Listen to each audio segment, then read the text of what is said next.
आज केंद्रीय trade union तरफ विभिन्न दाबी श्रमिक विरोधी 4टी श्रम कोड बातिल जातीय श्रम सम्मेलन तुरंत बैठक डाकिबा राष्ट्रीय उद्योगर घरोईकरण बंद करने स्कीम वर्कर अंगनवाड़ी आशा पाचिका वर्कर मान्यता एवं दरदाम वृद्धि बंद करने आदि दाबी उपर 10टी केंद्रीय ट्रेड यूनियन तरफ जो भारत बंद डाकरा दि जाइए उपलक्षे आज राजरास्तार भुवनेश्वर आज सकाल ठारू ए पर्यंत विभिन्न ट्रेड यूनियन एवं राजनैतिक दलर नेतृमंडली मैंने बंद करने फल आज मिलित रैली अनुष्ठित होमें कहवाक चाहूँ केन्द्र बीजेपी सरकार क्षमता को आसवा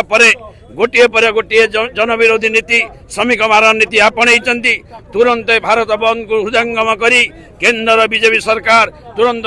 श्रमिक विरोधी जनविरोधी नीति प्रत्याहार हुंतु नचेत आगामी दिन में आंदोलन को आहरी व्यापक करा देश विदेश कोण अनुकोण टेक्निक खबर देखंतु आम सह यूट्यूब फेसबुक और इंस्टाग्राम रे आमको देखंतु लाइक शेयर और सब्सक्राइब करने को आद्यम भूलंतुनी।